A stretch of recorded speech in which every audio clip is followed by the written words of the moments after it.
नमो तस्स भगवतो अरहतो सम्मा संबुद्धस्स। नमो तस्स भगवतो अरहतो सम्मा संबुद्धस्स। नमो तस्स भगवतो अरहतो सम्मा संबुद्धस्स। नमो बुद्धा मित्रों, आइए धम्मपद की सम्मी तथा सहस्र बग्ग की पहली गाथा का हिंदी अर्थ समझते हैं। सहस्रमपि चेवाचा अनथ पद संहिता एक अथ पदम सेयो यं सुत्वा उपसम्मति।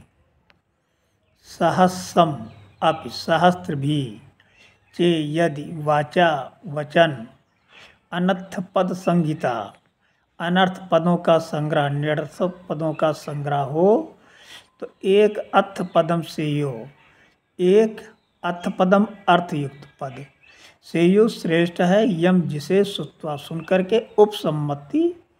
उपसम्मति मन शांत हो जाता है।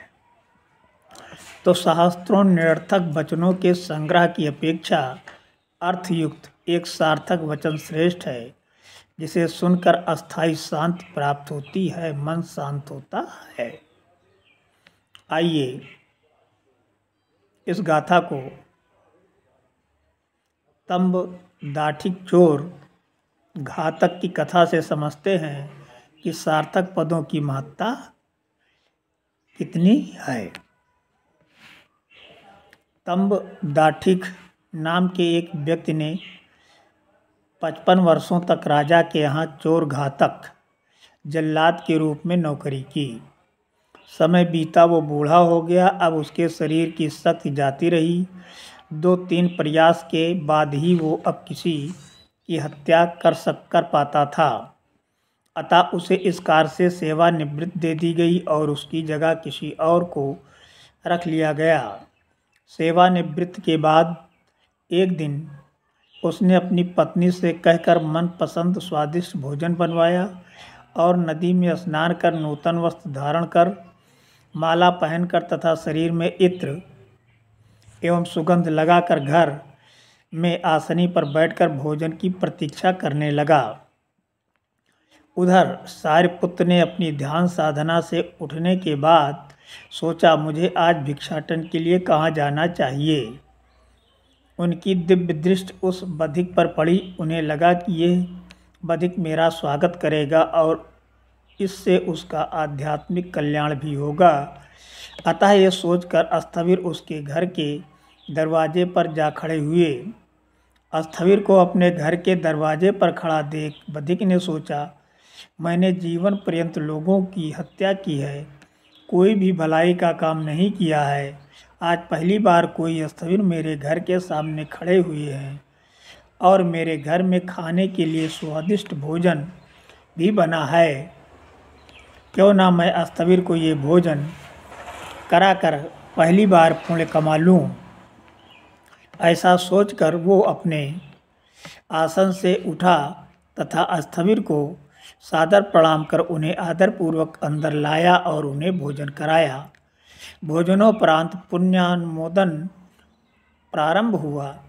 बधिक का मन धर्म कथा में नहीं लग रहा था। उसे उसके पुराने कर्म याद आने लगे। वो उद्विग्न होने लगा। तब सारिपुत्र ने पूछा, उपासक, तुम्हारा मन धर्म कथा में क्यों नहीं लग रहा है? उसने उत्तर दिया, मैंने पूरे जन्म लोगों का वध किया है और उसी की स्मृति से मेरा मन धर्म कथा में नहीं लग रहा है। कुछ सोचकर स्थविर ने उससे पूछा, तुम राजा की आज्ञा से वध करते थे अथवा अपनी इच्छा से? राजा की आज्ञा से। तब वध का दोष तुम पर किस प्रकार लगेगा? बधिक समझ गया कि वो उस पाप का कारण नहीं था। अब उसका मन धर्म प्रवर्तन में लगने लगा। उसका चित्त शांत हो गया और वो श्रोतापत्य से पूर्व की स्थिति में जा पहुंचा। धर्म सभा में भिक्षुओं ने आश्चर्य व्यक्त किया कि बधिक का जन्म तुषित लोक में कैसे हुआ।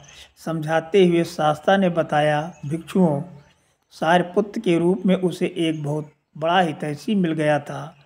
धर्म देशना सुनकर उसका कल्याण हो गया। गाथा समाप्त। नमो बुद्धाय। भवतु सब मंगलम।